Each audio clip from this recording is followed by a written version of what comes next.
नमस्कार मंडळी, श्री स्वामी समर्थ. स्वागत आहे तुमचं माझ्या यूट्यूब चॅनलवरती. आजचा दिवस तुम्हा सर्वांना खूप छान, सुखाचा, आनंदाचा आणि समाधानाचा जाऊ देत, हीच मी स्वामींच्या चरणी प्रार्थना करते आणि आजच्या या नवीन व्हिडिओला सुरुवात करते.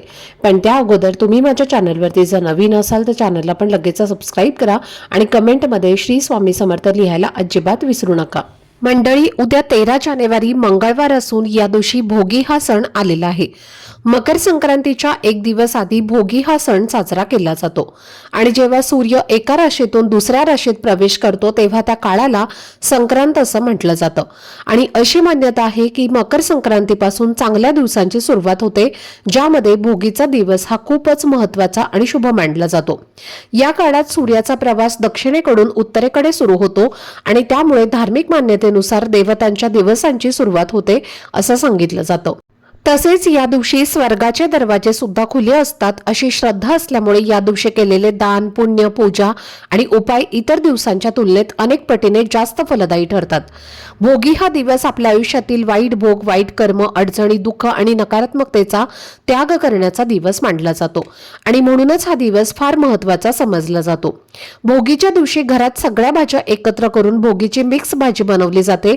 बाजरीच्या भाकरीला तीळ लावून ती भाकरी थापली जाते आणि या भाकरीचा नैवेद्य आधी देवांना अर्पण करून नंतर कुटुंबातल्या सगळेजण तो प्रसाद म्हणून ग्रहण करतात. या दिवशी विशेषतः इंद्रदेवांची आठवण काढली जाते आणि इंद्रदेवाने धर्तीवर भरघोस पीक पिकवावं, शेतकऱ्यांच्या शेतात नेहमी समृद्धी नांदो आणि वर्षानुवर्ष पिकं अशीच चांगली येत राहोत अशी मनापासून प्रार्थना केली जाते. भोगीचा दिवस इतका शुभ आणि प्रभावी मानला जातो की या दिवशी काही खास उपाय आणि सेवा केल्यास त्याचा परिणाम लवकर दिसून येतो असं सांगितलं जातं. आणि म्हणूनच आजच्या या व्हिडिओमध्ये मी तुम्हाला एक अतिशय प्रभावी आणि सोपा असा उपाय सांगणार आहे. उद्या मंगळवारी भोगीच्या दिवशी तुम्ही भोगीची भाजी किंवा भाकरी केली नाही तरीही चालेल, पण जर तुम्ही फक्त योग्य ठिकाणी आणि योग्य वेळेला एक छोटासा दिवा लावला तर शत्रूंचा त्रास कमी होतो, घरातील इडापिडा, नजरबाधा आणि वाईट भोग दूर होतात आणि घरात लक्ष्मीचा वास सुरू होतो अशी श्रद्धा आहे. असं म्हटलं जातं की हा दिवा लावल्यानंतर अवघ्या 24 तासातच घरातली नकारात्मकता कमी होते, दारिद्र्याचे भोग संपायला सुरुवात होते आणि कुटुंबात सुख, शांती आणि समृद्धी येते. तर हा दिवा नेमका कुठे लावायचा, कोणत्या वेळेला लावायचा आणि तो कसा लावायचा याबद्दलची संपूर्ण सविस्तर माहिती आजच्या व्हिडिओमध्ये मी तुमच्यासोबत शेअर करणार आहे. त्यामुळे व्हिडिओ हा स्किप न करता शेवटपर्यंत नक्की पहा, जेणेकरून तुमच्यापर्यंत योग्य ती माहिती पोहोचेल. आणि तुम्ही माझ्या चॅनलवरती जर नवीन असाल तर चॅनलला पण लगेच सबस्क्राईब करा आणि बेल आयकॉनला पण प्रेस करा, म्हणजे मी जेव्हा ही नवीन व्हिडिओज अपलोड करेन त्याचं नोटिफिकेशन सर्वात आधी तुम्हाला मिळेल आणि तुमचा एकही व्हिडिओ हा मिस होणार नाही. तसेच हाय बटनला सुद्धा क्लिक करा. तर मंडळी, आजच्या या व्हिडिओमध्ये मी तुम्हाला जो उपाय सांगणार आहे तर हा उपाय तुम्हाला उद्या मंगळवारी येणाऱ्या भोगीच्या दिवशी करायचा आहे आणि हा उपाय तुम्ही सकाळी किंवा संध्याकाळी दोन्ही वेळेस करू शकता. जर तुम्ही हा उपाय सकाळी करणार असाल तर सकाळी 12 वाजण्याच्या आधीच तुम्हाला हा दिवा तुमच्या घरामध्ये लावायचा आहे आणि जर संध्याकाळी करणार असाल तर संध्याकाळी 6 वाजल्यापासून ते रात्री 9:30 वाजेपर्यंत शक्य तितक्या श्रद्धेने हा दिवा घरात लावण्याचा प्रयत्न करायचा आहे. आता भोगी म्हणजे नेमकं काय हे समजून घेणं खूप महत्त्वाचं आहे, कारण भोगी म्हणजे जुन्या वाईट गोष्टी, वाईट सवयी, दुःख आणि नकारात्मक विचार सोडून नवीन चांगल्या आणि सकारात्मक गोष्टी स्वीकारण्याचा दिवस मानला जातो. प्रत्येक व्यक्ती आपल्या आयुष्यात कधी ना कधी संकट, अडचणी, दुःख आणि त्रास अनुभवत असते. काही वेळेला ते मागील कर्मांचे भोग असतात आणि हेच भोग कमी व्हावेत, हे दुःख संपावं आणि आयुष्यात सकारात्मक बदल घडावा यासाठीच भोगीचा दिवस हा फार महत्त्वाचा मानला जातो. म्हणून या दिवशी आपल्या हिंदू धर्मामध्ये काही खास उपाय घरामध्ये केले जातात. आपल्या धर्मामध्ये देवपूजा करताना देवघरासमोर दिवा लावणं हे अत्यंत शुभ मानलं जातं, कारण दिव्याच्या प्रकाशाने घरातील नकारात्मक ऊर्जा नष्ट होते आणि घरात सकारात्मक ऊर्जा निर्माण होते. आणि ज्योतिषशास्त्रानुसार असं सांगितलं जातं की भोगीच्या दिवशी जर घरातील काही खास ठिकाणी दिवा लावला तर जसा दिव्याचा उजेड असतो तसाच उजेड आपल्याही आयुष्यामध्ये येतो आणि हळूहळू आयुष्यातील समस्या, अडचणी आणि ताण कमी होऊ लागतात. भोगीसारख्या विशेष दिवशी श्रद्धेने केलेले उपाय घरात सुख, शांती आणि समृद्धी घेऊन येतात. पैशांच्या अडचणी कमी होतात आणि अडकलेली कामं पूर्ण होण्याचा मार्ग मोकळा होतो. असं मानलं जातं की भोगीपासून देवतांच्या दिवसांची सुरुवात होते आणि या काळात सर्व देवी देवतांचं तत्व पृथ्वीवर अधिक प्रमाणात जागृत असतं.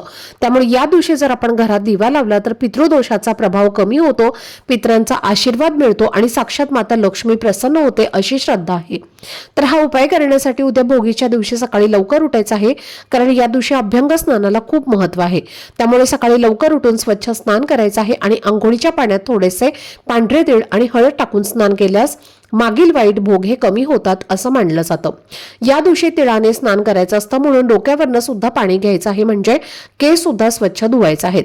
स्नान झाल्यानंतर सर्वप्रथम सूर्यदेवाला जल अर्पण करायचं आहे आणि त्या पाण्यात थोडंसं हळद कुंकू आणि अक्षता टाकून श्रद्धेने अर्घ्य द्यायचं आहे. आणि जल अर्पण करताना ओम सूर्याय नमः, ओम आदित्याय नमः, ओम गृणी सूर्याय नमः यापैकी कोणताही एक मंत्र तुम्हाला म्हणायचा आहे, कारण हे खूप शुभ मानलं जातं आणि त्यामुळे आयुष्यातील अडचणी दूर होतात. यानंतर देवघरातल्या देवांची विधीपूर्वक पूजा करायची आहे. देवांना स्नान घालताना सुद्धा त्या पाण्यामध्ये पांढरे तीळ टाकायचं आहे. धूपदीप आणि अगरबत्ती लावून घरातील वातावरण हे प्रसन्न करायचं आहे आणि त्यानंतर हा मुख्य उपाय श्रद्धेने करायचा आहे. आता सांगितल्याप्रमाणे तुम्ही सकाळी हा उपाय करू शकता किंवा संध्याकाळी हा उपाय तुम्ही करू शकता. फक्त हा उपाय करण्या अगोदर तुम्हाला सर्वप्रथम तुमच्या देवघरामध्ये जो दिवा तुम्ही नेहमी लावता तर तो लावून घ्यायचा आहे, अगरबत्ती लावायची आहे आणि त्यानंतरच या उपाय करायला सुरुवात करायची आहे.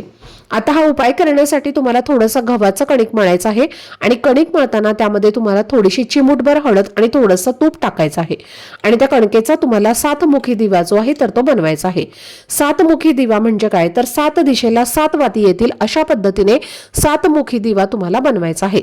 आणि त्यानंतर काय करायचं आहे, तर एक प्लेट घ्यायची आहे. त्या प्लेटमध्ये तुम्हाला हळद आणि कुंकवाने एक स्वस्तिक काढायचं आहे आणि त्या स्वस्तिकामध्ये 4 जे बिंदू आहेत आणि साईडच्या ज्या 2 लाईन्स आहेत तर त्या सुद्धा काढायच्या आहेत आणि या स्वस्तिकावरती मधोमध तुम्हाला थोडेसे तांदूळ ठेवायचे आहेत आणि त्या तांदळावरती हा 7 मुखी दिवा जो आहे तर तो ठेवायचा आहे. आणि त्यानंतर त्या दिव्यामध्ये आपल्याला शुद्ध गाईचं तूप घालायचं आहे. शुद्ध गाईचं तूप तुमच्याकडे नसेल तर तुम्ही म्हशीचं तूप वापरलं तरीही चालेल, पण या दिव्यामध्ये तुम्हाला तूपच घालायचं आहे.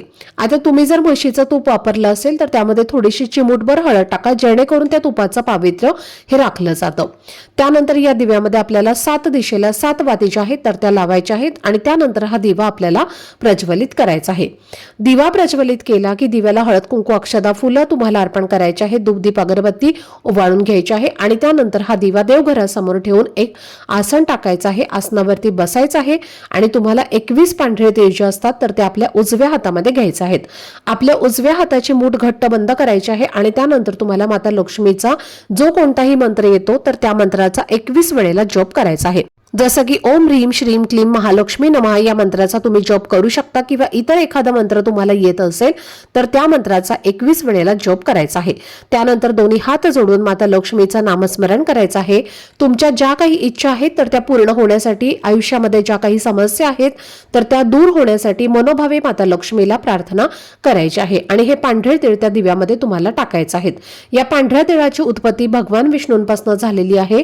तीळ जे आहेत तर ते लक्ष्मी विष्णूंना अत्यंत प्रिय आहेत आणि हेच तीळ दारिद्र्य नाशक सुद्धा मानले जातात आणि म्हणून असं हे तीळ या दिव्यामध्ये टाकून हा दिवा तुमच्या देवघरामध्येच तुम्हाला ठेवायचा आहे.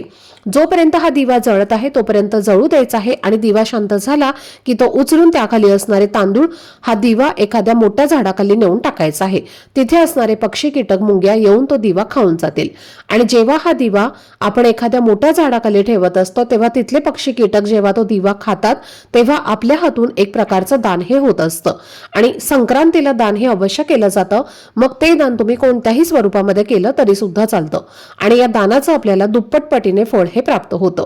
म्हणून हा उपाय जो आहे तर तो तुम्हाला उद्या भोगीच्या दिवशी सकाळी किंवा संध्याकाळी आपल्या घरामध्ये अवश्य करायचा आहे. त्याचबरोबर तुमच्या जीवनामध्ये जर एखादा शत्रू असेल आणि त्या शत्रूचा तुम्हाला वारंवार त्रास होत असेल, शत्रू हा गुप्त वार करत असेल किंवा समोरून तुम्हाला त्रास देत असेल, शत्रूचं नाव तुम्हाला माहिती नसेल किंवा माहिती असेल तर असा कोणताही शत्रूचा त्रास, शत्रुपीडा दूर होण्यासाठी तुम्हाला उद्या पिंपळाच्या झाडाला मोहरीचं तेल अर्पण करायचं आहे आणि मोहरीचं तेल हे जास्त अर्पण करू नका. अगदी 1 ते 2 चमचाभर तुम्हाला मोहरीचं तेल जे आहे तर ते पिंपळ वृक्षाला अर्पण करायचं आहे आणि 11 वेळेला प्रदक्षिणा करायच्या आहेत आणि यानंतर तुमच्या जीवनातील जे काही शत्रू आहेत तर ते दूर होण्यासाठी तुम्हाला त्या वृक्षाला प्रार्थना करायची आहे. कारण या वृक्षामध्ये अनेक देवी देवतांचा वास असतो आणि आपण जर भोगीच्या दिवशी हा उपाय केला तर आपल्या जीवनातील सर्व शत्रू हे नष्ट होतात होतात, भोग जे आहे तर ते देखील यामुळे दूर होतात। त्याचबरोबर या दिवशी आपल्या पितरांची देखील सेवा केली जाते। या दिवशी पितृतर्पण सुद्धा केलं जातं। आपले पूर्वज जे आहेत तर ते पृथ्वीवरती भोगीच्या दिवशी येत असतात आणि म्हणून तुमच्या घरामध्ये पितृदोष असेल, पितृदोषाचा त्रास तुम्हाला होत असेल तर तो दूर होण्यासाठी आणि पितरांचा आशीर्वाद हा प्राप्त करून घेण्यासाठी भोगी हा सर्वोत्तम दिवस मानला जातो। या दिवशी तुम्हाला पितरांसाठी सुद्धा एक दिवा लावायचा आहे। मातीची पेंटी घ्या, त्यामध्ये तुम्हाला मोहरीचं तेल घालायचं आहे, थोडेसे काळे तीळ टाकायचे आहेत आणि जोडवात करून तुम्हाला हा दिवा एका प्लेटमध्ये तांदळावरती ठेवून तुम्हाला ते दिव्याची वात दक्षिण दिशेकडे येईल अशा पद्धतीने हा दिवा तुम्हाला तुमच्या घरामध्ये प्रज्वलित करून संध्याकाळी किंवा सकाळी 12 ते 12:30 वाजता दक्षिण दिशेला तोंड करून हा दिवा लावायचा आहे। त्यामुळे घरातील पितृदोष जो आहे तर तो दूर होतो आणि पितरांचा आशीर्वाद हा आपल्याला प्राप्त होतो। तर ही अत्यंत महत्त्वाची माहिती मला तुमच्यासोबत शेअर करायची होती।